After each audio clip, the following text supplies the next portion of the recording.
Bonjour, je vous présente cet ouvrage. Léo Strauss, la persécution et l'art d'écrire.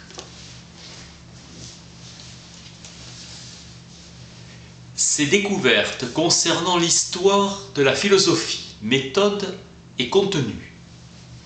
Recherche sur Spinoza, Hobbes, philosophie médiévale, juive et musulmane. Érudition et finesse d'analyse. Rigueur d'une pensée profonde et subtile. Le philosophe commence par ne pas être d'accord, lié à son caractère de chercheur. Philosophie de l'histoire, c'est la philosophie du progrès de la raison dans l'histoire. Chaque période du passé devrait être comprise en elle-même, pas avec des critères qui lui sont étrangers. Inégalité des hommes devant la sagesse. La philosophie s'oppose à la sphère de l'opinion en général. Pas nécessairement de bon accueil à la philosophie. Tension avec la vie politique, car ils suivent des chemins divergents. On ne peut dire la sagesse, on ne peut que l'exercer, la faire. Le penseur véritable est nécessairement en retrait par rapport à son temps et aux opinions. Souci de perfectionner les autres hommes. Souci du philosophe pour ses semblables, lui qui trouve son bonheur dans la pratique de la philosophie, sous n'importe quel régime. La modernité ne fait pas de place aux sages. Ni compatissant, ni moralisateur, il n'aime pas la société de masse et sa culture. L'ouvrage traite de la relation entre la philosophie et la politique. Le fondateur de l'ordre parfait, le législateur prophète en islam, était un homme politique et un philosophe de premier ordre, thème de la politique platonicienne. Selon Al-Farabi, Platon dit que l'essence de la perfection de l'homme, ou de son bonheur, consiste en une certaine science ou un certain mode de vie. La philosophie est nécessaire mais aussi suffisante pour obtenir le bonheur. Elle n'a besoin d'être complétée. Constituant une connaissance valable, Spinoza affirme, sans ménagement, que les Juifs méprisent la philosophie, interdiction de manger le fruit de la connaissance, existence d'un danger dans la cité grecque ou ailleurs, assimilant le philosophe à un ermite, sa vie. Un homme dont la pensée est indépendante, peut exprimer publiquement ses opinions sans dommage, pourvu qu'il agisse avec prudence, et même se faire éditer s'il écrit entre les lignes, vision fugitive de quelques lignes de style alerte et concise pour lecteur éclairé, du fruit défendu. La persécution donne naissance à une technique particulière d'écriture, vérité entre les lignes. S'adressant seulement au lecteur intelligent et digne de foi, sans le désavantage de la peine capitale pour le lecteur. Les hommes irréfléchis sont des lecteurs inattentifs. Les hommes réfléchis sont des lecteurs attentifs. Écrire en fonction de cela. La vertu est connaissance, disait Socrate, et ce lecteur attentif est plus intelligent que le censeur. S'adapter aux exigences de la persécution, inquisition espagnole à ostracisme social. Le but étant d'éclairer un plus grand nombre de personnes. On ne peut que publier des opinions convenant à la majorité des non-philosophes, soit en se limitant à l'instruction orale d'un groupe de disciples, soigneusement choisis, soit en écrivant avec de brèves indications. L'auteur cache. Le texte est une opinion probable, pas trop en faire. Mentir noblement. La beauté visible est d'une laideur consommée comparée à la beauté de leur trésor caché. L'éducation est la réponse à comment concilier un ordre qui ne soit pas oppression avec une liberté qui ne soit pas licence. Quelques questions politiques par excellence. L'enseignement de Maïmonide, guide des égarés, est consacré à la vraie science de la loi. À partir des lois qui font autorité, les actions où l'homme devient noble. La vraie science de la loi concerne ce que l'homme doit penser et croire. Le guide est consacré à l'explication de l'enseignement secret de la Bible.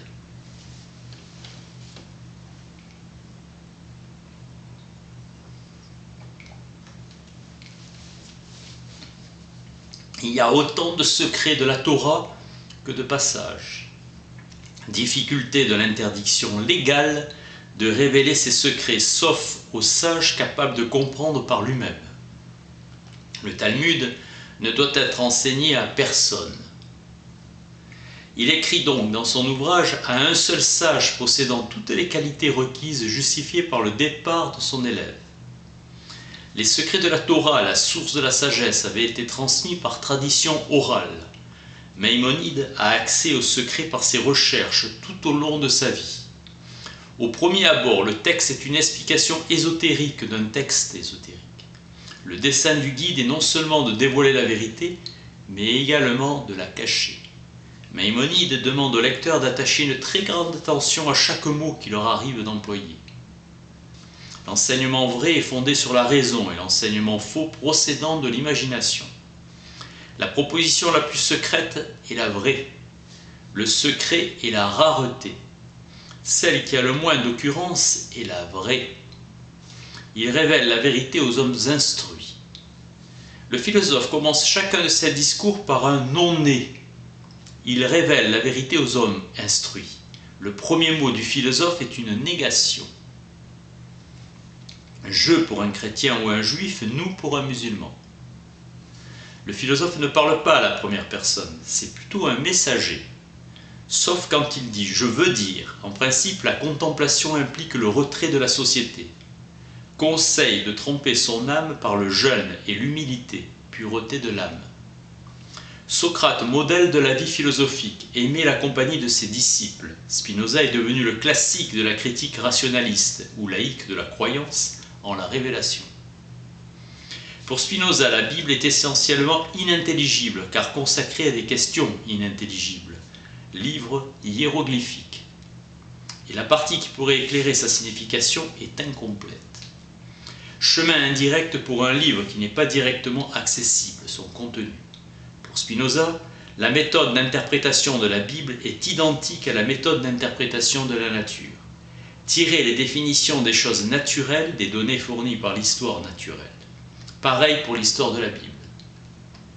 Spinoza avoue qu'il ne comprend pas la Bible. L'histoire contribue à sa compréhension. Spinoza était sincère lorsqu'il disait que sa doctrine de Dieu s'écartait radicalement de tous les autres enseignements qu'il connaissait. Il avait la conviction du progrès accompli par rapport à toute philosophie ou science antérieure. Spinoza écrivait pour la postérité et non pour ses contemporains, contenant la vérité, c'est-à-dire la description claire et distincte du tout. Il croyait au caractère ultime de sa philosophie, pour la vraie présentation du tout. Si nous imaginons qu'il peut avoir raison, nous le comprenons. Selon Spinoza, l'obstacle naturel à la philosophie est la vie imaginaire et passionnée de l'homme, la superstition. Antagonisme radical entre philosophie et superstition. Dans la préface du traité, Spinoza presse explicitement le vulgaire d'abandonner ce livre, et il le recommande aux lecteurs philosophiques. Ainsi, le traité est adressé non à des philosophes en acte, mais en puissance, les plus prudents.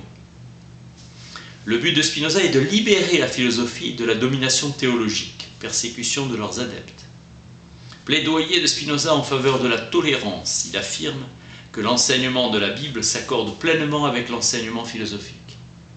Spinoza part de l'opposition entre la prédication chrétienne de l'amour universel et la pratique chrétienne de la persécution. Seule la philosophie peut enseigner que Dieu a un souci égal pour tous les hommes, que le sort est le même pour le juste et pour l'injuste. Il n'y a pas du tout de providence. Antagonisme fondamental entre raison et foi. Spinoza reconnaît Jésus et est disposé à dire que la sagesse de Dieu a pris la forme de la nature humaine et il est le chemin du salut, excellence supra-humaine. Jésus a été le plus grand philosophe qui a jamais vécu. Avec Paul, il dit que toutes choses sont et se meuvent en Dieu, sa propre doctrine de Dieu comme cause immanente de toutes choses. Remontez à Jésus lui-même, car il fut envoyé pour instruire l'ensemble du genre humain, à la différence des autres prophètes, confrontés seulement aux opinions des Juifs. Préjugés particuliers contre préjugés populaires. L'enseignement ésotérique du Nouveau Testament est authentiquement philosophique. Pour Spinoza, Salomon est le philosophe. Jésus a prêché pour la première fois le véritable enseignement moral pour les peuples de toutes les nations. L'Ancien Testament prêche qu'aux Juifs, alors que les apôtres prêchaient en vertu de la passion de Jésus à tous les hommes. Les deux testaments exigent l'obéissance à Dieu, contraire à l'enseignement philosophique selon lequel Dieu ne peut pas être conçu comme un législateur. La philosophie enseigne qu'il est absurde d'attribuer à Dieu la miséricorde. Les affirmations les plus philosophiques du Nouveau Testament sont de purs et simples emprunts à la philosophie grecque. Le Nouveau Testament est universel. L'Ancien a un caractère particulariste. Il y a un enseignement ésotérique dans la Bible, ou que la signification littérale de la Bible cache une signification mystérieuse plus profonde.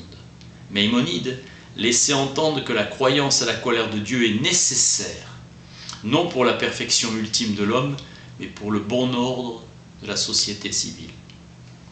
Car Moïse, que Maïmonide tenait pour le plus sage de tous les hommes, était conscient du caractère particulier de la croyance.